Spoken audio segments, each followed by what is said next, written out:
அஸ்ட்ரோசைன் channel வாயிலாக உலகெங்கும் வாழ்ந்து கொண்டிருக்கும் சகோதர சகோதரிகளுக்கு அன்பார்ந்த வணக்கங்கள் மற்றும் வாழ்த்துக்கள். இன்றைய பதிவு 5 கிரகங்கள் இணைவு எங்க கும்பமனையில், அதாவது காலச்சக்கரத்தினுடைய 11வது வீடான லாபஸ்தானத்தில் 5 கிரகங்கள் இணைவு. யாரெல்லாம் இணைகிறது? ராகு பகவான், புதன் பகவான், சுக்கிரன், சூரியன், செவ்வாய், இந்த 5 கிரகங்கள் இணைந்து காலச்சக்கரத்தினுடைய 5வது வீடான சிம்மத்தை பார்க்கும் பொழுது நிச்சயமாக நிறைய மாற்றங்கள் நடக்க காத்து கொண்டிருக்கிறது. ஸோ என்ன மாதிரியான மாற்றங்கள் என்பதை 12 ராசிகளுக்கும் மேச முதல் மீனம் டீட்டெயிலாக நம்ம பார்க்க போகிறோம்.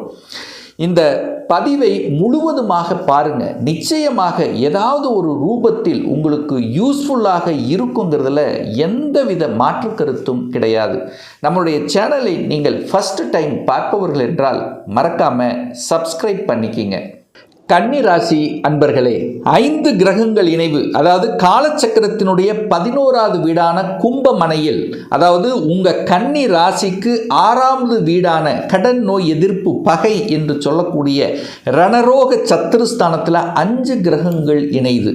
சரி, என்னென்ன கிரகங்கள் இணைது? உங்க ராசி அதிபதியான புதன், 10க்குரியவன், தொழில் ஸ்தானத்தின் அதிபதியான புதன் 6ஆம் இடத்துல.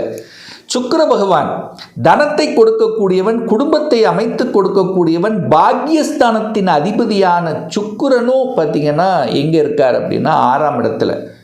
சூரிய பகவான் 12க்குரியவன், விரயத்தை கொடுக்கக்கூடிய சூரியனும் 6ஆம் இடத்தில் உட்கார்ந்திருக்கு. செவ்வாய் பகவான் 3க்குரியவன், முயற்சி ஸ்தானத்தின் அதிபதி, அதே சமயத்தில் 8க்குரியவன், அட்டபாதிபதியான அந்த செவ்வாய் பகவானும் பார்த்தீங்கன்னா இந்த மாதத்தில், அதாவது குறிப்பாக சொல்ல போனால் எப்போன்னா மாசி 11ஆம் தேதி 23/2ஆம் தேதி அங்கே இணையுது, கூட ராகு இருக்குது. ஸோ இந்த 5 கிரகங்கள் இணையும் போது கன்னிக்கு ஏற்படக்கூடிய மாற்றத்தை பார்க்கும் பொழுது முதல் ஒரு நல்ல விஷயம், வேலை கிடைச்சிரும். இந்த கன்னிராசி என்பவர்களுக்கு யாருக்கெல்லாம் வேலை இல்லாமல் இருந்து கொண்டிருக்கிறீர்களோ, கடந்த 1 மாதம் 2 மாதங்களாக ஒரு நல்ல வேலை அமையலை என்று தேடிக்கொண்டிருக்கிறீர்களோ, இன்டர்வியூ அட்டன் பண்ணிட்டு காத்து கொண்டிருக்கிறீர்களோ, அவர்களுக்கெல்லாம் நல்ல வேலை கிடைக்கக்கூடிய வாய்ப்புகள், சந்தர்ப்பங்கள் இந்த காலகட்டத்தில் நிச்சயமாக உண்டு. ஏன்னா 6ஆம் இடம் என்பது வேலையை கொடுக்கக்கூடிய இடம். அங்கே 5 கிரகங்கள் இணையுது. 9ஆம் அதிபதியும் 10ஆம் அதிபதியும் பாக்யாதிபதியும் தொழில் ஸ்தானத்தின் அதிபதியான புதனும் அங்கே உட்கார்ந்துருக்கு உங்கள் ராசிநாதன். அப்போ நீங்கள் போய் 6ஆம் இடத்தில் இருக்கிறீங்க. அப்போ நிச்சயமாக வேலையை அமைத்து கொடுத்து விடும். இதில் எந்த மாற்று கருத்தும் கிடையாது. வேலையில் எதிர்ப்பு பகை இருக்குமா அப்படின்னா நிச்சயமாக எதிர்ப்பையும் பகையும் உண்டு அப்படின்னு சொல்லுவேன். உங்களுக்கு எதிராளிகள், உங்களுக்கு எதிர்ப்பை கொடுக்கக்கூடியவர்கள் உண்டானா கண்டிப்பாக உண்டு. நீங்கள் வேலை செய்கிற இடத்திலேயே உங்களுக்கு எதிர்ப்பாளர்கள் இருக்கும்.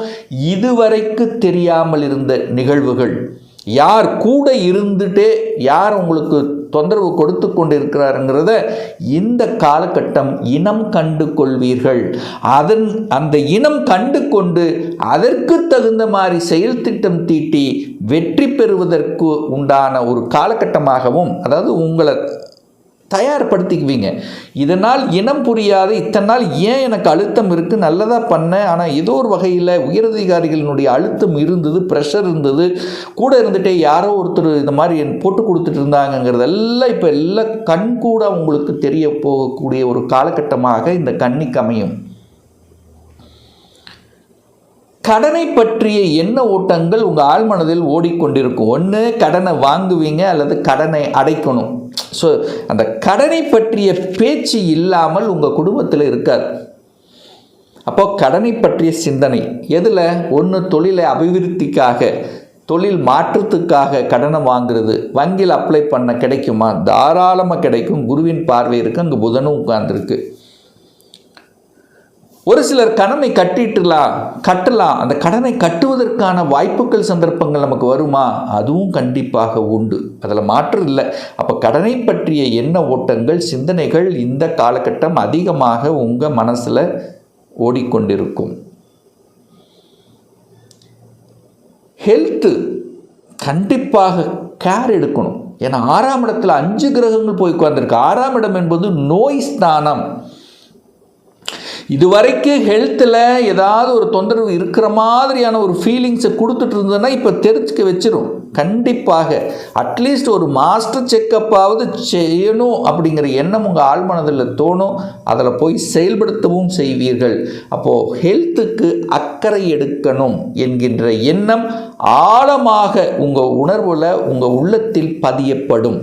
அப்போ அதுக்கு தகுந்த மாதிரி உணர்வு கட்டுப்பாடுகள், அதற்கு தகுந்த மாதிரி வாக்கிங், ஜாக்கிங், உடற்பயிற்சிகள் செய்யக்கூடிய அமைப்புகள், இதெல்லாம் உங்கள் மனசில் தோணும். இதுவரைக்கும் உடற்பயிற்சிக்கே போகாதவர்கள் இப்போ இந்த காலகட்டம் உடற்பயிற்சி ரொம்ப ரொம்ப ரொம்ப முக்கியம், ஹெல்த்து தான் முக்கியம், பணத்தை விட நம்முடைய ஹெல்த்து தான் முக்கியங்கிற அந்த உணர்வுகளை புலப்படுத்தக்கூடிய அமைப்பு இந்த காலகட்டம் நிச்சயமாக ஏற்படுத்தும். அதில் மாற்று கருத்து இல்லை. இந்த வம்பு வழக்கு, கோர்ட்டு கேஸ் உங்களை யாராவது தூண்டி விட்டால் கூட அந்த இடத்துக்கு போகாதீங்க. இந்த வம்பு வழக்கு, கோர்ட்டு கேஸ் சம்பந்தப்பட்ட நெகட்டிவ் விஷயத்துக்குள்ளே இந்த காலகட்டம் போக வேண்டாம். ஏன்னா 8ஆம் அதிபதி, அட்டமாதிபதி, வலி, வேதனை, துக்கம், துயரத்தை கொடுக்கக்கூடிய செவ்வாயும் அங்கே உட்கார்ந்துருக்கார் 12ஆம். அப்போ 8, 12, 6 எல்லாம் கனெக்டிவிட்டி வந்துடுது. ஸோ 6, 8, 12 தான் ஒரு வலியை கொடுக்கக்கூடிய அமைப்பு. அப்போ நெகட்டிவ் விஷயத்துக்குள்ளே இந்த கன்னிராசி என்பர்கள் போகக்கூடாது. சார் திடீர் அதிர்ஷ்டம் கிடைக்குமா? 6, 8, 12, 12க்குரியவன் 6ல் போய் மறைஞ்சிட்டார், 8க்குரியவன் 6ல் போய் மறைஞ்சார். திடீர் அதிர்ஷ்டம் உண்டு. எங்கே உண்டு? ப்ரமோஷன் கொடுக்கும், திடீர்னு கொடுக்கும், ஊதிய உயர்வு கொடுக்கும், அலைச்சலை கொடுக்கும், டென்ஷனை கொடுக்கும், சில நன்மைகளும் சேர்ந்து நடக்கும் அப்படிங்கிறது அமைப்பு தான். அப்போ எதிர்பாராத விஷயத்தில் நன்மைகள் நடக்கக்கூடிய ஒரு காலகட்டமாகவும் இந்த கன்னிக்கு அமையப்பெறும். யாருக்கு இது? திடீர்னு வழக்கில் வெற்றி கிடைக்கும். அதாவது வழக்குகளெல்லாம் போகக்கூடாதுன்னு சொன்னேன், ஆனால் ரொம்ப நாளாக எனக்கு வழக்கு இருக்குது சார், ஒரு பிரச்சனையாக இருக்குது சார், திடீர்னு அந்த வழக்கிலிருந்து வெளிவரக்கூடிய வாய்ப்புகள், சந்தர்ப்பங்களையும் உருவாக்கிறோம். ஸோ இந்த மாதிரி திடீர் அதிர்ஷ்ட வாய்ப்புகளை கொடுக்கக்கூடிய காலகட்டமாகவும் இந்த கன்னிக்கு அமையப்பெறும். ஒரு சிலர் தொழில் ரீதியாக வெளிநாடு, வெளி மாநிலம், அந்நிய தேசம் சென்று வரக்கூடிய பாக்கியங்களை தரும். ஒரு சிலர் அன்னதானம் செய்வீங்க 9, 10. அதாவது தொழில் ரீதியில் ஒரு தொழில் நல்லா இருக்குது நினைச்சு அதில் ஒரு பர்சன்டேஜ், 1%, 2% ஏதாவது ஒன்று நன்மைகள் பொது நலத்துக்கு செய்யணும் அப்படிங்கிற எண்ணம் நிறைய பேர்த்துக்கு இருக்கும். அது இப்போ செய்வீர்கள். ஒரு அன்னதானம் செய்வது, திருப்பணிக்கு செலவு செய்வது, கோயில் அன்னதானமாக இருக்கலாம், அல்லது கோயில் திருப்பணிகளுக்காக நன்கொடை செலுத்துவதாக இருக்கலாம். ஏதாவது ஒரு வகையில் பொதுநல சேவை செய்யக்கூடிய அமைப்புகள் என்பது இந்த கன்னிக்கு இந்த காலகட்டம் அமையப்பெறும். அதுவும் மருத்துவத்தில் இருக்கக்கூடியவர்களுக்கு பெயரையும் புகழையும் தரக்கூடிய ஒரு காலகட்டமாக இந்த கன்னிராசி என்பவர்கள் யாரெல்லாம் மருத்துவத்துறையில் இருக்கிறீர்களோ அவர்களுக்கெல்லாம் புகழையும் கௌரவத்தை நிலைநாட்டக்கூடிய அல்லது எதையாவது ஒன்று சாதிக்கக்கூடிய இந்த எண்ண உணர்வுகளை நிச்சயமாக ஏற்படுத்தும். அரசு காரியங்களில் வெற்றி. சூரியன் 6ல் உட்கார்ந்துருக்கார். அரசு எக்ஸாம் எழுதணும் என்கின்ற எண்ணம் நிறைய மாணாக்கர்களுக்கு உருவாக்கும். போட்டித் தேர்வில் வெற்றி. அரசு எக்ஸாம் எழுதலாம், குரூப் 1, குரூப் 2, இந்த மாதிரி இந்த அரசு எக்ஸாம் மேலே ஒரு ஆர்வம், நான் அரசில் போய் செட்டில் ஆகணும் அப்படிங்கிற எண்ணங்கள் இதுவரைக்கும் இல்லைன்னா கூட இந்த காலகட்டம் அதனுடைய ஈடுபாடு உங்களுக்கு மிகுதியாக்கும், அல்லது அதுக்குள்ளே செல்லக்கூடிய வாய்ப்புகள், சந்தர்ப்பங்களையும் தேடி வரும், அல்லது நீங்கள் தேடி போவீர்கள் அப்படிங்கிறத சொல்கிறேன். நம்முடைய ஃப்யூச்சருக்காக ஏதாவது இன்வெஸ்ட் பண்ணணும், முதலீடு. 6ஆம் இடம் 12ஆம் இடம் முதலீடை குறிக்கும். 12ஆம் இடத்தை அந்த 5 கிரகங்கள் பார்க்கறதுனால நம்முடைய ஃப்யூச்சருக்காக, நம்முடைய குடும்பத்துக்காக ஒரு 5 வருஷத்துக்கு அப்புறம் நமக்கு ஒரு அமௌண்ட் வேணும், ஒரு பண தேவை, பிள்ளைகளுக்கான படிப்புக்காக ஏதாவது ஒரு இன்வெஸ்ட்மெண்ட், ஒரு முதலீடு அப்படிங்கிறது உங்கள் மனசில், உங்கள் எண்ணத்தில், உங்கள் குடும்பத்தில் டிஸ்கஸ் பண்ணுறது, அதை செயல்படுத்துவது, அதை பற்றிய பேச்சு எடுப்பது, அதுக்குள்ளே போகக்கூடிய வாய்ப்புகள் சந்தர்ப்பங்களை உருவாக்கும். அதில் மாற்று கருத்து என்பது இல்லை. அப்போது ட்ராவல் உண்டானா ட்ராவல் உண்டு. தூரதேச பிரயாணங்கள் சென்று வரக்கூடிய பாக்கியங்கள் உண்டு. கடனை வாங்கி இடத்தை வாங்குவது, நிலத்தை வாங்குவது, ஏன்னா செவ்வாய் சுக்கிரன் அங்கே இணைந்து இருக்கிறார் அல்லவா, செவ்வாய் சுக்கிரன் இணைஞ்சாலே இடம் நிலம் இதை பற்றி வாங்கணும் அப்படிங்கிற எண்ணங்கள் வரும். அதுக்கு கடனை போவீங்க, அதெல்லாம் ரைட். புதன்றாக சேர்ந்ததுனால என்ன, டாக்குமெண்ட் பக்காவாக இருக்கணும். ஏன்னா டாக்குமெண்ட் சார்ந்த விஷயத்தில் கவனம். களத்திர காரக கிரகத்தான சுக்கிரன் செவ்வாய் இது ரெண்டோட ராகு சேரும்போது கணவன் மனைவிக்குள்ள சண்டை வராமல் பார்த்துக்கணும். ஈகோ கிளாஸ் வரும், இல்லது மூன்றாம் நபர் குறுக்கீடு வரும். அதுக்கெல்லாம் இடம் கொடுக்க வேண்டாம்.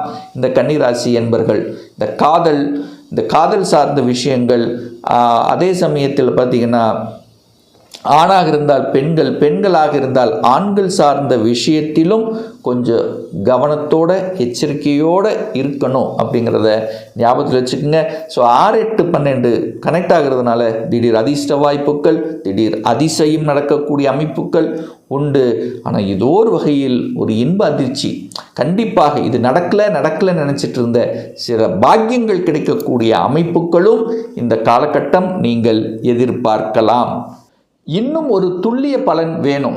அதாவது 2026 சொந்த தொழில் செய்வதற்கான கொடுப்பினை உண்டுன்னா எப்போ, வேலையில் எப்போ நமக்கு ப்ரமோஷன் கிடைக்கும், இப்போ +2 படிச்சுட்டு இருக்கேன், எப்போ எந்த கோர்ஸ் எடுத்து படித்தா நமக்கு ஃப்யூச்சர் நன்றாக இருக்கும், திருமணம் தடைப்பட்டு கொண்டே இருக்கிறது, எப்போ தான் நமக்கு திருமணம் நடக்கும், எப்போ குழந்தை பாக்கியம் கிடைக்கும், எப்போ வீடு கட்டுவேன், இது போன்ற கேள்விகளுக்கு துல்லியமான பதிலை நம்மால் கூற முடியும்.